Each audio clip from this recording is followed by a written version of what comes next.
Let's talk about side hustle mistakes. There are 5 common yet often undiscussed mistakes that people who are looking to start a side hustle, well, they oftentimes commit those mistakes. Well, let's clear the air and make sure you don't make these mistakes when you're starting your side hustle, no matter what it is. I'm Derek West, host of Finance Squared. And on Finance Squared, we love talking about all things personal finance, from investing, side hustles, main gigs, so much more. Be sure to lovingly, tenderly, gently smash that like button for the YouTube algorithm, and let's dive right in. The first big problem that I oftentimes see side hustlers, well, I often see them fall into, well, they're afraid to outsource minor tasks.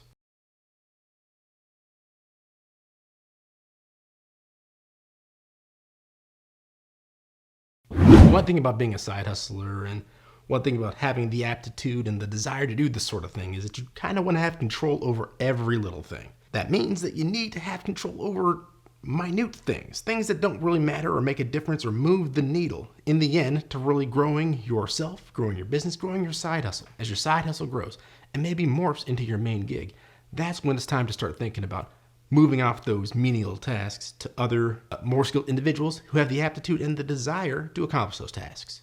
That is the first big mistake that a lot of side hustlers tend to make.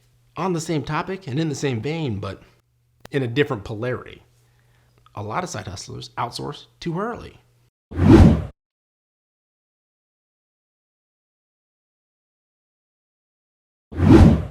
The first phase of your side hustle, well, that's the phase where you're just sort of learning everything. You're learning the business and you're learning how all the pieces fit together to make your side hustle grow. Really, that's the time when you should be digging in yourself, learning all those individual pieces, learning all the individual nuts and bolts, getting them to try and fit together so that when it's time and when you're ready to outsource, you're not going to get cheated by folks. One of the big mistakes I made early on with a couple of my side businesses, side hustles that I did, is that I felt as though I could simply just pay anybody to just do anything. Well, you know what I mean. Going on a Fiverr, Fiverr.com or Upwork or one of those places and just asking someone to do this little task for me here or there and get it done and let me get it to me and, when it's ready, it's ready. Well, because I didn't know the intricacies at a high level of what it takes to execute that work and execute it well, oftentimes when I would outsource it, A, I wouldn't know what I wanted. B, when I got back what I asked for, I couldn't recognize if it was good or not. And C, even if I recognized those first two, oftentimes the folks that I would hire, well, I wouldn't say they would cheat me, but they were not really providing me with the best quality work that they could. Because I wasn't asking them to do that, because I didn't know what good quality work was. So make sure you know what good quality work is first before you outsource it. And then another big thing I see that people run into when they are starting out their side hustles or when they're growing their side hustles is they're not organizing their schedule appropriately.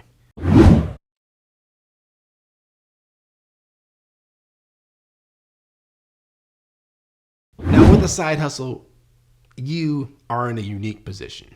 You probably have a main gig because you're running a side hustle, right? Because you have this main gig, your time is already booked to a large degree. You're taking the time that you would be spending goofing off, watching Netflix. You're taking that time and you're applying it to something that you either really love and you want to expand your horizons with, or you're just trying to grow it and get some extra income for yourself. Well, a big mistake that I see folks do is not get the time and really nail down the time that they're dedicating for their side hustle. If we're being real with each other, folks, this is not going to be easy. Your side hustle is your side hustle, and you're going to want to make sure that you take all the steps and actions that you need to take to get it done.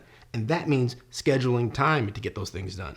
So whether it's early in the morning before you do your main gig, before you get into work, before you work out or whatever, or whether it's after work, on weekends at a certain time, weekends before you go hang out with your friends, weekends before you hang out with your significant other. Make sure you schedule time to execute and get stuff done. Otherwise, it's just dreams in your head that you're talking about, and you're not really going to execute. The next trap that I oftentimes see new side hustlers fall into is not being customer oriented.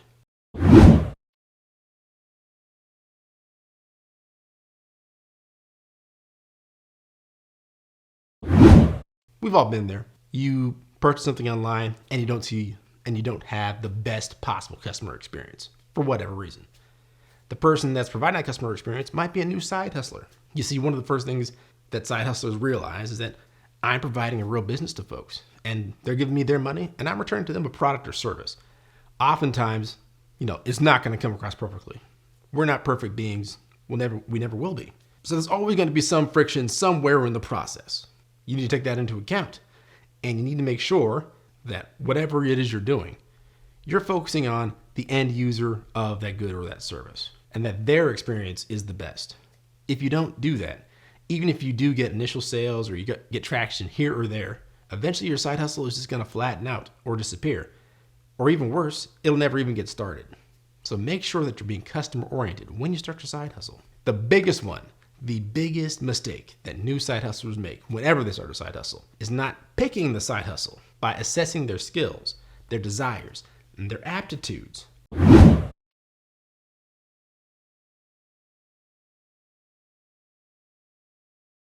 Those are the first things that you need to make sure that you're looking at before even getting into a side hustle. Oftentimes, people are just, when they're starting off with a side hustle, they're really looking just to make extra money in their career, and they kind of don't care what that is. And I can understand that. If you're trying to make extra money, why do you care what you're doing?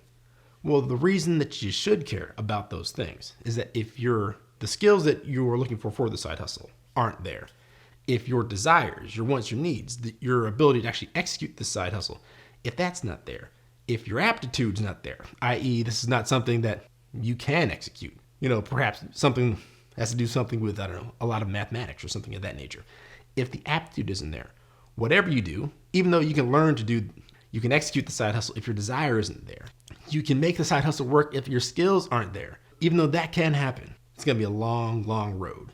Maybe a road that you're not going to want to go down.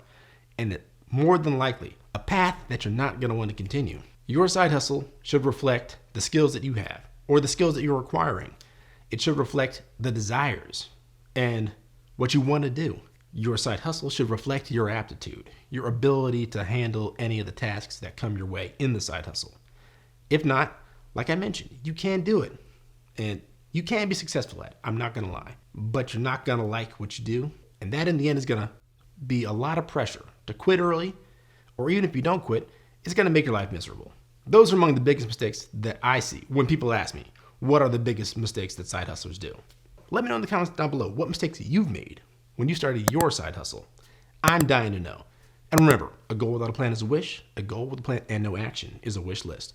Take it easy, guys. I'll catch you in the next video.